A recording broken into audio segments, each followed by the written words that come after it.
and this is kind of weird. I don't think I've actually done this before on this side of the camera. So if I stutter a lot, just bear with me. And we can do the screen share too. A couple of the things that I would like to go over. I'm going to be sharing some websites or some web pages with you. And on the towns page at ntbnc.org, under doing business here, there is already a tab for realtors and landlords. And under the realtors, I'm going to put those links. I'll put those links up for you. So if you don't have a chance to write them down today or during this, that's okay. You can flip back to it. So one of the most common questions that I get from realtors is this lot buildable or is the structure rebuildable? And when I first got here years ago, trying to help people out, I'd take a look at it and provide a letter. And, based on the CAMA setback, which was generally only good for 6 months, try to provide realtors and property owners and prospective buyers with that type of information. However, the town attorney had advised me not to do that because it puts too much liability on the town. And the other part of that, there was recent case law where a zoning administrator had made a determination, orally on, can I do something? And when he received the full application package, he wasn't able to sign off on it. It wasn't consistent. It wasn't something that they had discussed. So when they went to court, the judge upheld the zoning administrator's first, okay on it. So that's why if you think you can't ever get a straight answer from me, you are absolutely correct. So if I can share the screen, I'll pop you over to, this is good too, then you don't have to look at me. Share. Okay, so Heather, can you see my, you should see the town of North Topsail Beach website? Yes, ma'am, we can see it. Okay, excellent. So a lot of information with regards to the town. We really try to keep this updated as much as possible. That's just for the speaker. I'm sorry, what? Can you hear me okay? Yeah, we can hear you, Deb. Okay, sorry. I thought somebody was asking something. So on the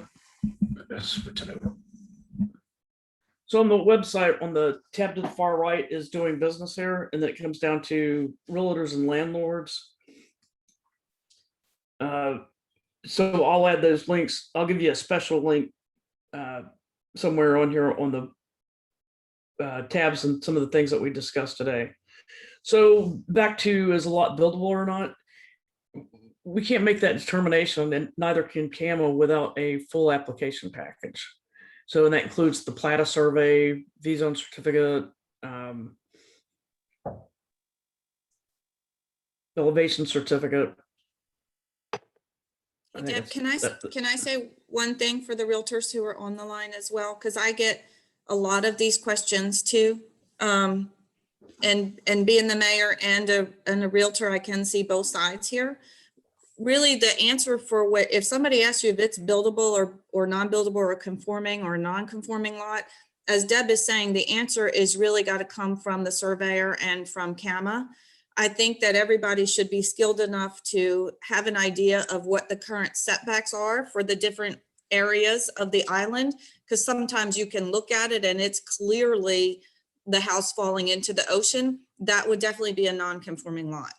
But sometimes they've got a swimming pool, they've got a nice beach, they've got a nice walkway, nice dune structure. That probably has a much better chance of being a conforming or buildable lot. But we as realtors should never be the one to say it is or isn't, just like Deb, you're saying that you can't make that call either. That's it. That's all I wanted to add. Right. So as the mayor said, if the best thing to do is to have CAMA mark the first line or have your surveyor mark that first line and static line, and for them to provide a plat. And it's on the information that the professional information that they're providing on their signature and seal, to include not just the CAMA setback, but the zoning setbacks as well, any wetlands or hopefully any other encumbrances or easements that are on that property, to be able to give you a graphic representation of the buildable envelope. So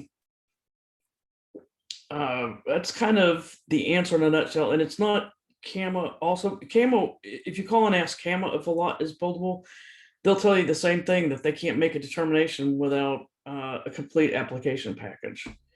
So hopefully that answers that question. And I know that that's kind of a short answer, but that's really the one that we have to go by. So there's also, when you talk about if a structure is buildable or rebuildable, one of the things that has come up recently as a part of Florence is that FEMA, the federal government, has been insisting that the local governments enforce their 50% clause in their flood ordinance. So if you have a structure, say you've got a little 1950s beach condo, and hurricane comes through, or they're wanting to do substantial improvements, either way. So when you come in with your application for your electrical and you're going to replace the HVAC, and you may want to do the floors, or you've got to put a new roof on it. If those repairs, based on the substantial damage estimator 3.0 manual, determines that those activities or those projects exceed 50% of the value of that structure, that entire structure must be brought up to today's code. So that means CAMA, and CAMA does the same thing. CAMA should do theirs first, but sometimes we do them at the same time. It has to, if it was non-conforming before, it has to be conforming. So it has to be elevated. The electrical has to be to code. Structurally, it's got to be to code. So that can really affect a buyer's ability to rebuild that structure or to make those necessary repairs without having to go into some additional expenses that they might not have been expecting. And I want to hit pause right there and see if anyone has any questions on that, because that's a very important piece of information that I'm not sure a lot of homeowners, let alone realtors, are aware of. Deb, I would echo that, because we get that comment or complaint a lot as soon as they take possession of something and then want to come in and start putting in permit applications to put a nice big deck on, or all kinds of things that if it's non-conforming, what they're really allowed to do is maintain the home, but not significantly improve it. So, not without bringing it up to code, and there may be a reason why they can't, like they can't meet the CAMA setback. exactly. So, one of the options that the local governments have is that they could adopt a higher standard, where instead of going back 12 months and counting all the permits for that past 12 months towards that 50%, some local governments, local governments could adopt a higher standard where they could go back 5 years. And I have advocated against that, and will continue to advocate against it.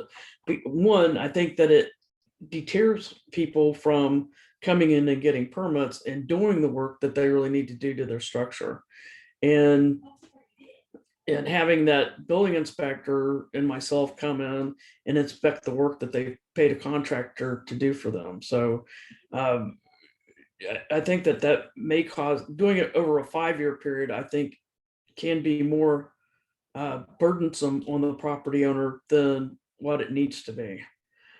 So if there's not any other questions on that, let's see, what else did I have? So we'll hit the maps. I've got them tabbed here.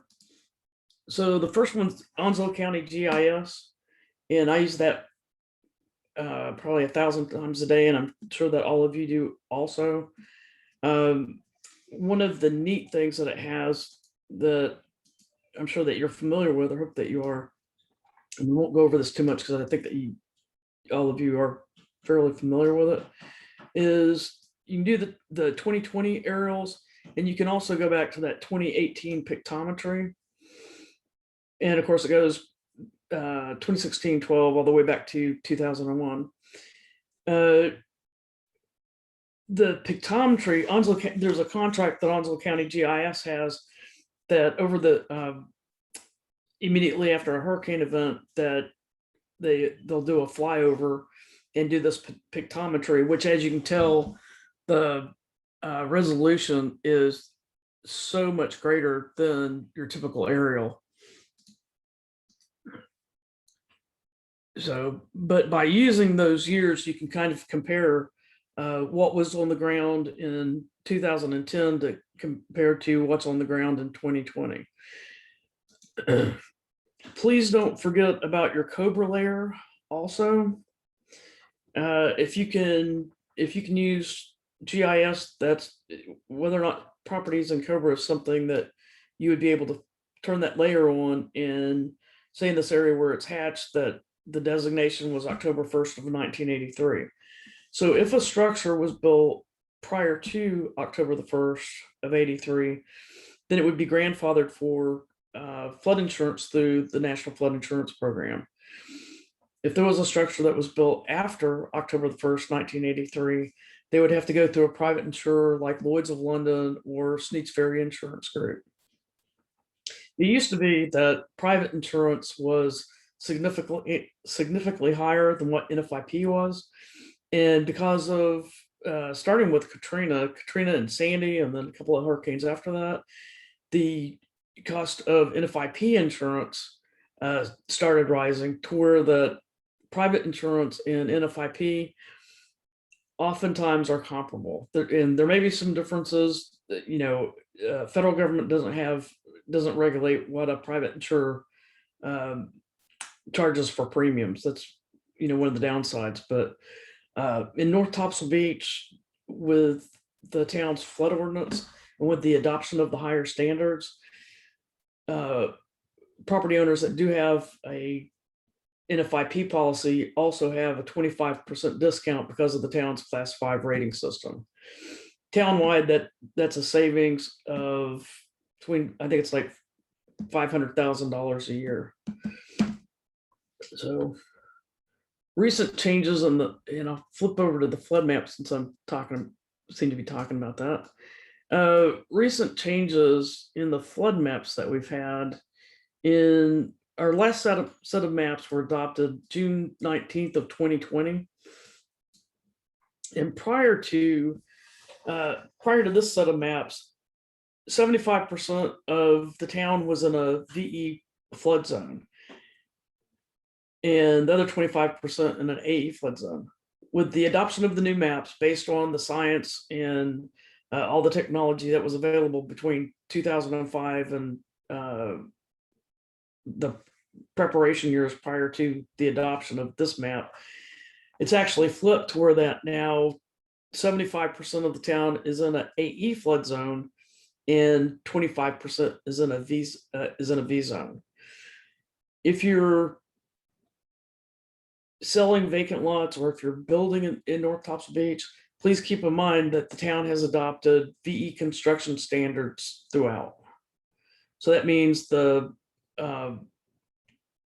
structure is going to be built, that lowest horizontal level structure is going to be built on pilings, and that lowest horizontal member is going to be 2 feet above base flood elevation.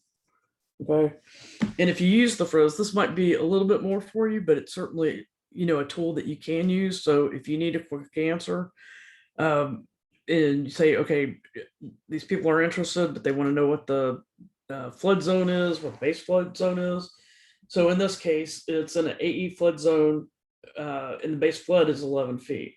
So 2 plus 11 would be 13 feet, would be the minimum that lowest horizontal member would be, and also the elevation of all mechanical and electrical. One of the things that with the adoption of the new flood code, that the new flood code did as well, is that in an enclosure, whether it's AE or VE, that flood vents are also required. So if you're working with somebody and their flood insurance is a little higher, or they're trying to figure out how they can bring their flood insurance down, I always recommend that people call their flood insurance agent to speak directly with them. But certainly if they, want to reach out to me, I can go out, take a look at the property, take a look at their elevation certificate. And it may be that they don't have flood vents. And typically that might be the case with properties that were formerly in a VE where they didn't have to have flood vents. Now they're in an AE, but they're not getting the full-fledged AE discount, even though they were built to code, because they haven't put those flood vents on. Okay. I hope that makes sense. If that doesn't make sense, feel free to shoot me an email. And it's that dhill@ntbnc.org that I've got up on the screen. So I think it takes care of the flood maps.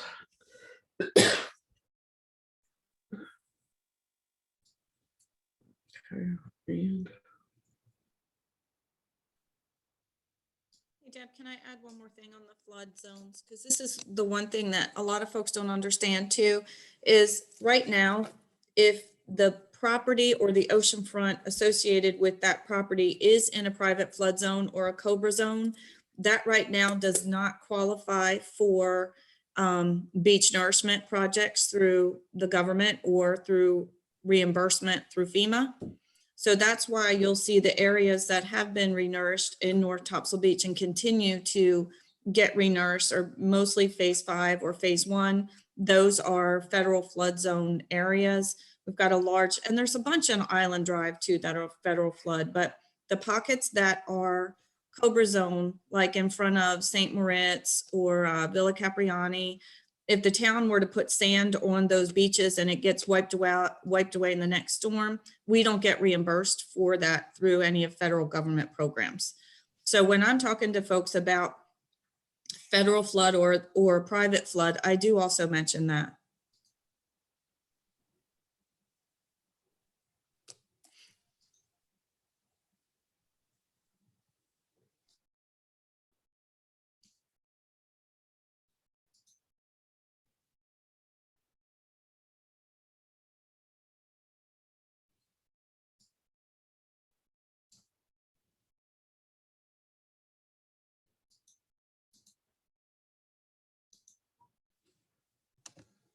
okay.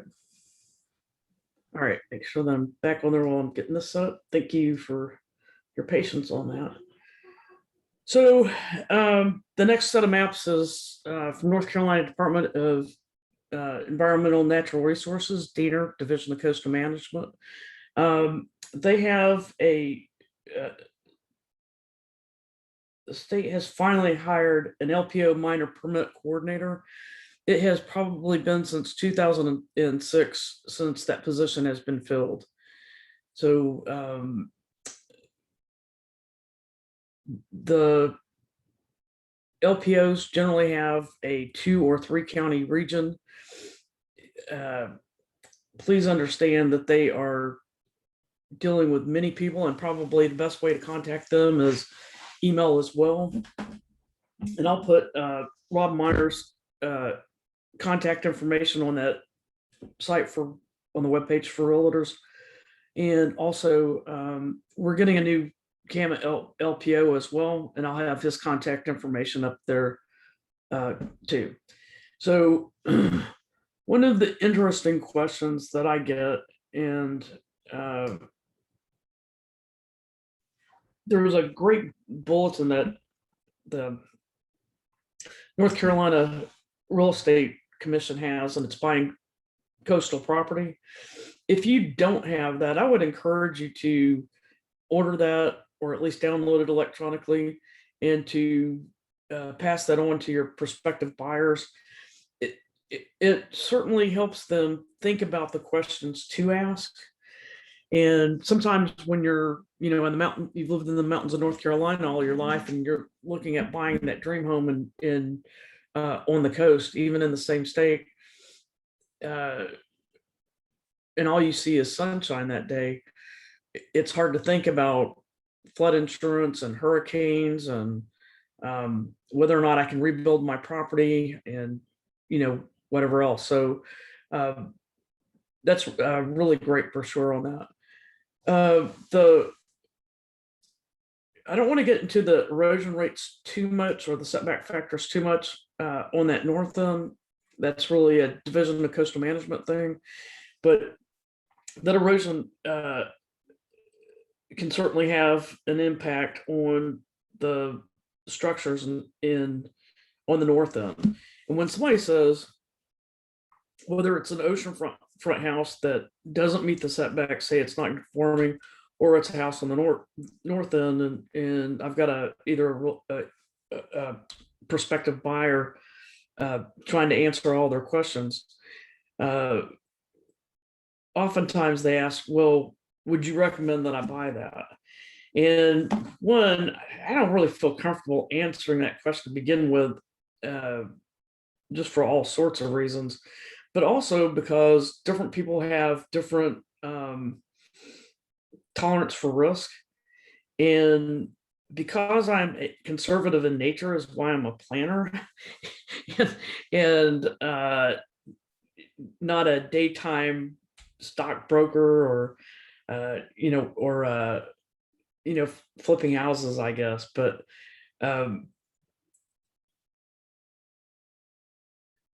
there's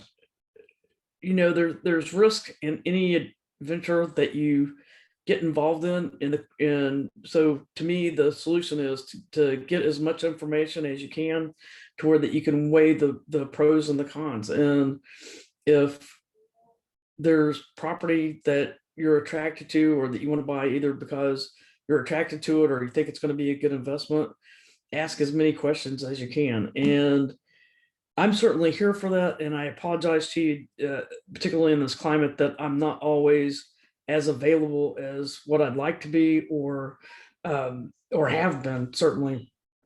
But if you've tried to call me and you can't get a hold of me, feel free to shoot me an email. I tend to be able to answer and respond to you a lot faster that way.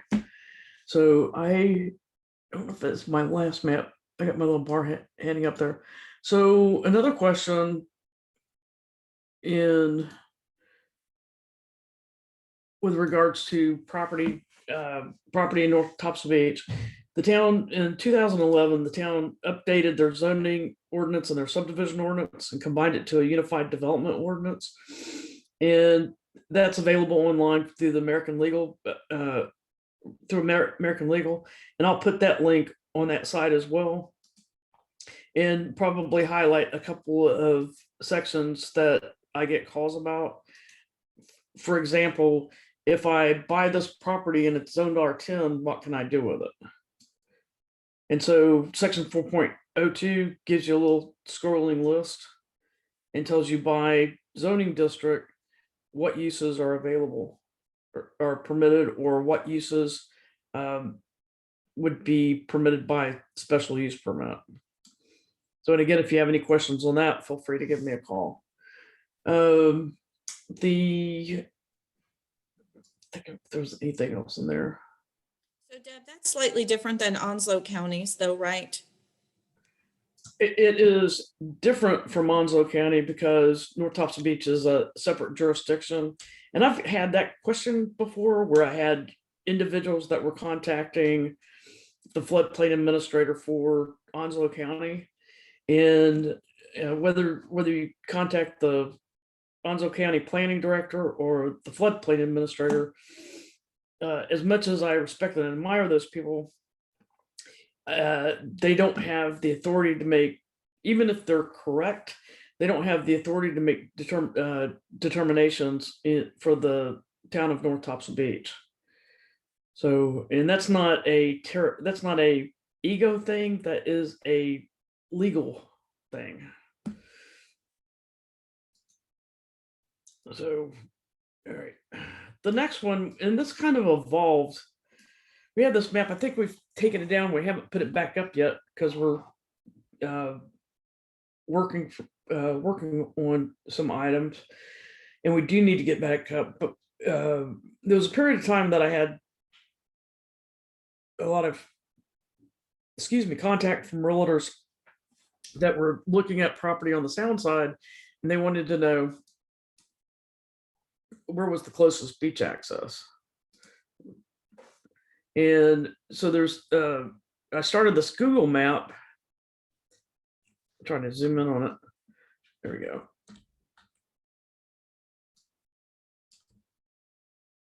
Give me a second. Reset.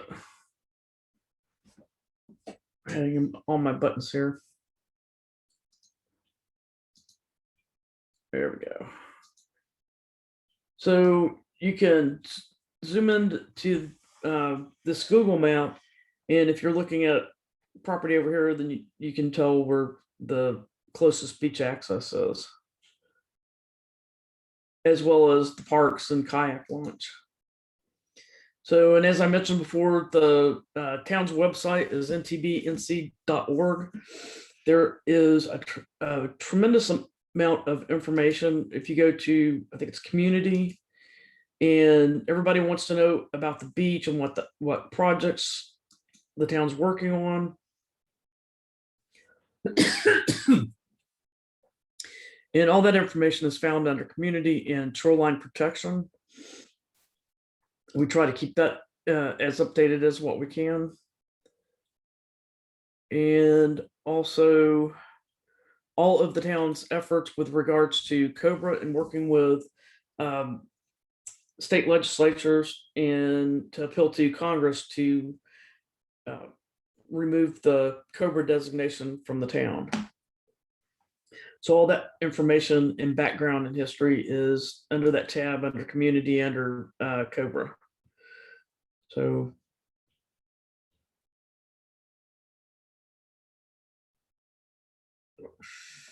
okay. So Heather, I think that covers about everything I know in 5 minutes or less. There you go.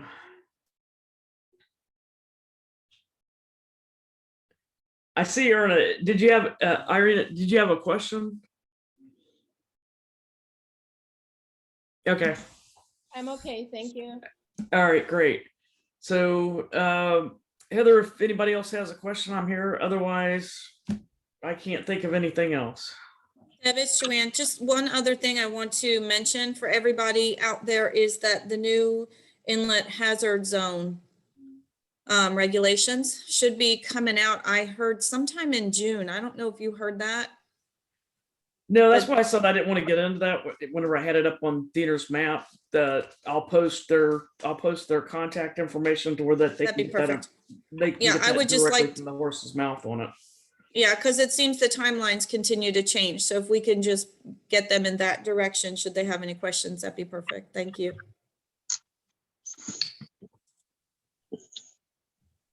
Hey, Deb, can you talk about the Limois line and what that means?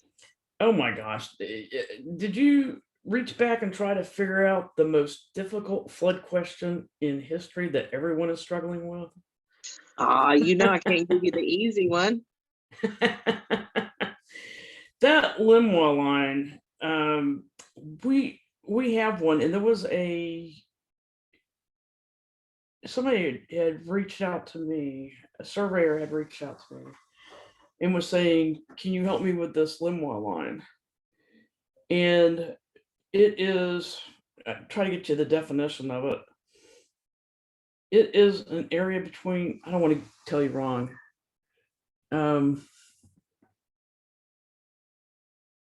The limit of moderate wave action.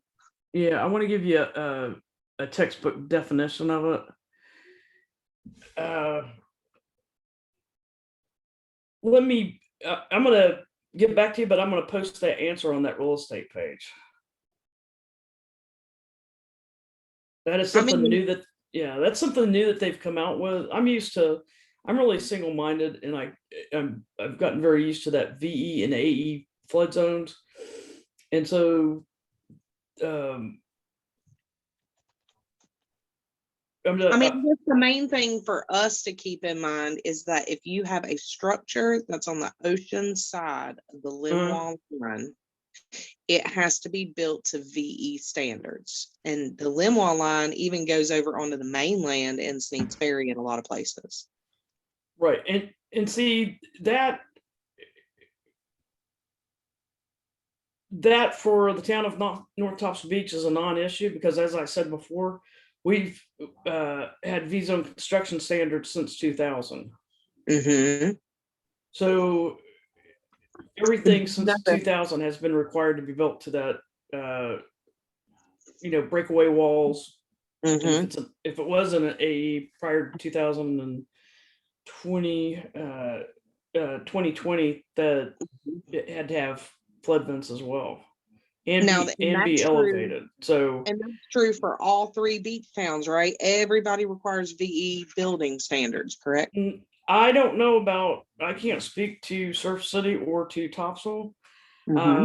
I don't know as either of them have adopted V-zone construction standards Okay, so that's something throughout. to keep in mind. If we're showing Right. properties in different areas on the beach and somebody's Right. talking about major improvements or even just building. Right. And I do know that can be confusing. And I work with contractors all the time, surveyors all the time, engineers all the time, and that do work up and down the island. And they'll have some nuance with either Topsail or Surf City, and it's throwing me off. And or they'll forget, like say we have a 2-foot freeboard, and I forget what Topsail's is. Topsail's, I don't even, to be honest with you, I don't even try to keep up with them, because one, I don't want to give misinformation, especially after they've changed. They might have changed the regs, and I wasn't aware of it. So if you're in North Topsail Beach, contact North Topsail Beach. If you're in Topsail, contact them. Surf City, contact them. Rules change, not necessarily frequently, but a quick email to somebody, getting a confirmation or asking a question, can save you a lot of heartache down the road. And I don't think any of us mind that. I don't mind getting emails and trying to provide a clarification for you. That's what my job is. Can you talk a little bit about non-permitted bathrooms and all those things when we walk into those beach houses and the tax records clearly do not match what the house says, and like Right. non-permitted improvements on the ground floor? Can you hit some highlights, maybe red flags for realtors to look for when we're showing properties? When you're showing property and it has habitable space on that ground floor, which more than likely is clearly, I'll say, was probably done without permits, unless it was done prior to 1987, and it was consistently like that, and you can document that.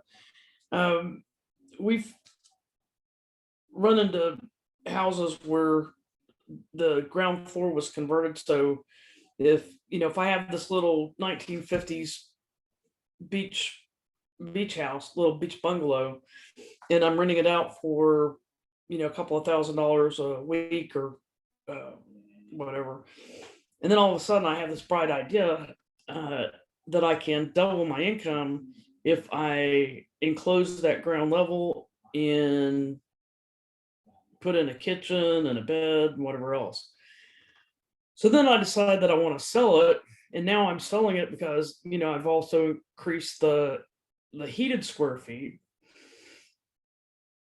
And somebody from from up the mountains comes down and buys it, and they're not really familiar with what the rules and regulations are, and somehow either by the MLS, not the MLS listing, but either by VRBO or a neighbor's complaint, whatever, we go in and we do an inspection and find that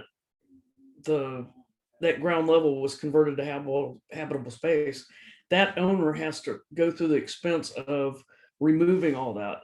And one of my problems is, first of all, they paid for this increased heated square feet, and then they had to turn around and pay again to have it removed. And they might have paid for 2,400 square feet, but they only got 1,200 square feet. So one of these days, and like I said, we handle those as much as we can and address those as much as we can. It would certainly be of benefit to us and to the flood program if, when you're showing houses and this, that you talk to the owner, and if the owner says, no, that's how I want you to list it, you have to be aware that it's, I'll say non-conforming, but it may have been unpermitted work. So I don't work for the North Carolina Real Estate Commission. I'm not a real estate agent. But I think that most everybody is doing their best to get accurate answers to provide to both, to their client, whether it's the buyer or the seller. And I would think that misrepresentation doesn't do anybody any good and could be very expensive. So. Can I just jump in there too for a little bit? So I think North Topsail Beach, as Deb had mentioned, as much work has gone into the flood program that Deb has led the efforts on. I mean, I just flat out tell buyers that North Topsail Beach does not allow ground level living. If they have ground level living in North Topsail Beach, even if it was permitted back from before 1987, as Deb said, if it gets wiped out in a hurricane, the chances of them getting a permit to rebuild that space back are not good. So they really need to be happy with their living space above base flood. That's usually what I tell people, because a lot of times they don't have permits for it. And also you have to understand too, if you've got to go outside, and I'm sure you all know this, but not everybody lists it this way in North Topsail Beach. If you've got to go outside to come up to the main living area of the home, that should not be counted as your heated space. It needs to be counted as other. Where possible, it should definitely be disclosed that no permits are available for that space, as much as you can do to protect yourself about whatever has been enclosed on the ground level.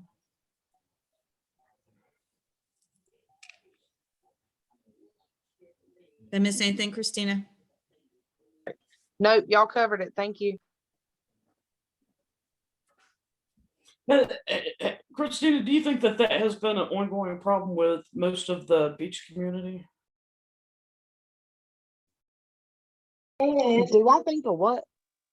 Do you think that has been a problem with representing a lot of the beach property, having a habitable space on that ground level? Oh, absolutely, because you've got everybody doing it, but nobody wants to make waves and get you guys as North Topsail Beach officials to come look at it, because then you're going to go, oh, this wasn't permitted, and then the seller's going to have repercussions, and we don't want to step in the middle of that, even though in the contract it clearly says that the buyer has the right to verify that it's in compliance. So, Right. I think that that's the same discussion as the property managers advertising a 6-bedroom house sleeps 32 people for a vacation rental. So Right. it's kind of the Right. same gray area, weird situation. I would say that that's another issue that we have to deal with also, is having property. And you can go to VRBO and pick, nail it down to Topsail, North Topsail Beach, and 13 bedrooms, 14 bedrooms, sleeps 47. I was trying to remember. I was trying to remember the one that slept the most and had the most bedrooms. And so if it was permitted, if we go in and we pull the file on it and it was permitted as 3 bedrooms, 2 baths, and then on our RBO it's 5 bedrooms, 4 baths, then where did those extra bedrooms and baths come from?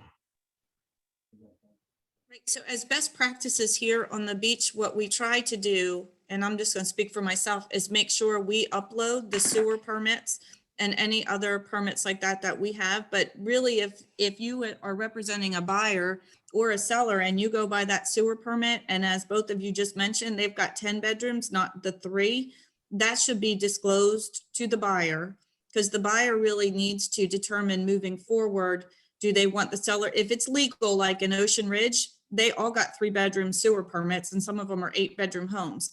It's all above base flood, none of it's on the ground level. Do they want the seller to pay for those additional permits to make their permit be in compliance with what the house is? Because that's an option.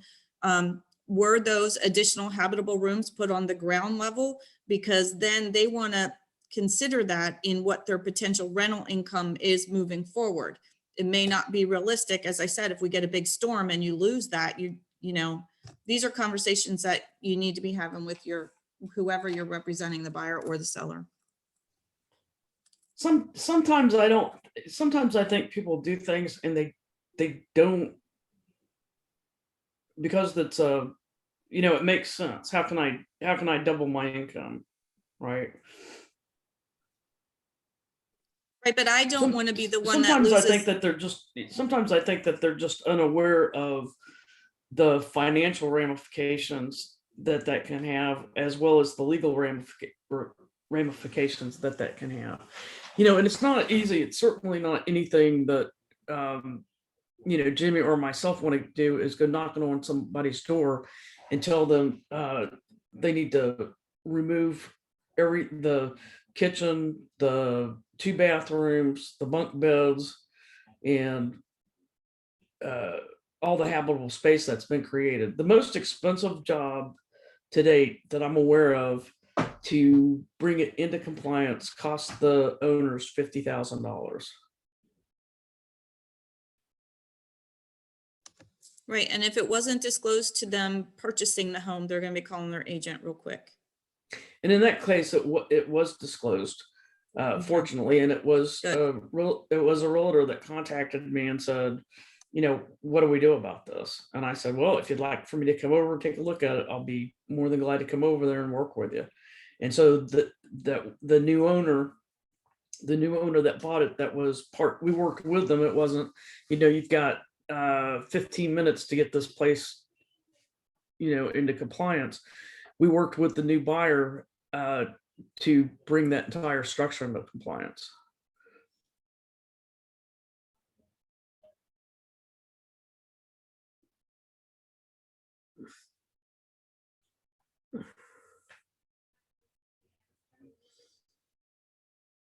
What's the number one thing we as realtors can do to make your job easier? I think probably email, like if you need something, email me. And 2 things, one, you've got my response in writing. And thank you for asking that question, because there's 2 other things that I wanted to bring up. If you have a question, like if there's a nonconformity or there's something wanky about the property, or not even, you can request a zoning compliance letter. And I provide that on town letterhead, my signature going back, providing all of the zoning information, whatever, records and stuff that, that we have. The other item that I can provide is it's called map information service. And it's a letter that provides the flood zone, BFE, whether or not it's in Cobra, and also information on mandatory purchase of flood insurance with a federally backed loan. So those are two services that I can provide for you. But if when you have questions, if you don't hit me on the phone, please forgive me and just shoot me an email and I'll get back to you as quick as I can.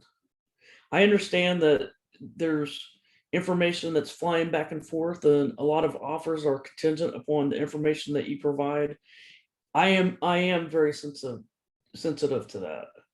So I bought my house here. I went through one of the local realtors, unfortunately, who's no longer living, but I'm still very fond of. And I know how much my realtor worked for me.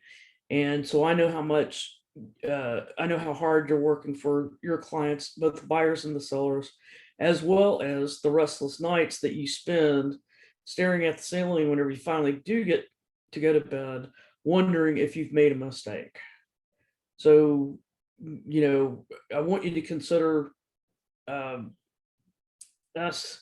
I want you to consider us as assets and us as partners.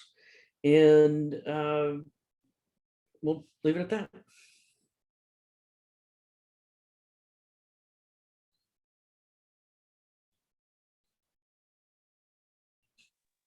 Also, I've got to mention, Deb, you and I still have a beach field trip to go check out the areas that our realtors will be helping clean up for Realtor Action Day on June 24th. All of our members who are on the call, you can go to the job board or contact Heather, drop your name in the chat, something, and we'll add you to the list. We're gonna be doing some cleanup around the beach wherever Miss Deb tells us we are needed. I didn't realize that I still had you stuck on my map. I should have switched you back over. Sorry for hiding behind the map screen on that, but I can show you. I talked to Scott with Public Works, and when you come down, if I can close that map out, it is between the St. Regis parking lot. Let's see. I think it might be two areas, but predominantly the parking lot across from Rogers Bay and below St. Moritz in there. But certainly the big parking lot and beach access area right in behind Town Hall. There you go. Does that make sense right there?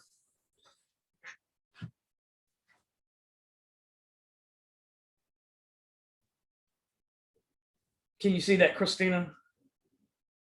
Yes, absolutely. I'll get with you and we will finalize those last minute details there in the next week or so. And like I said, any of y'all that are on our Zoom, let us know if you want to participate. Yeah, and Scott was really excited about the offer, and he said to be sure to tell you thank you so much.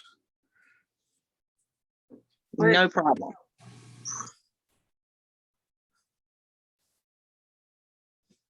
All right, my friends, make $1 million today. Thank you, everybody, for being here. If y'all have any questions or if you need anything after this, just let us know. And Deb, if you'll send me the information about where everybody will need to be on the 24th, and we have some people signed up and ready to go already. So we're looking forward to it. Excellent. Thank you so much, Heather. You have a great day today. Thanks. You guys too. All right. Take care. Bye-bye.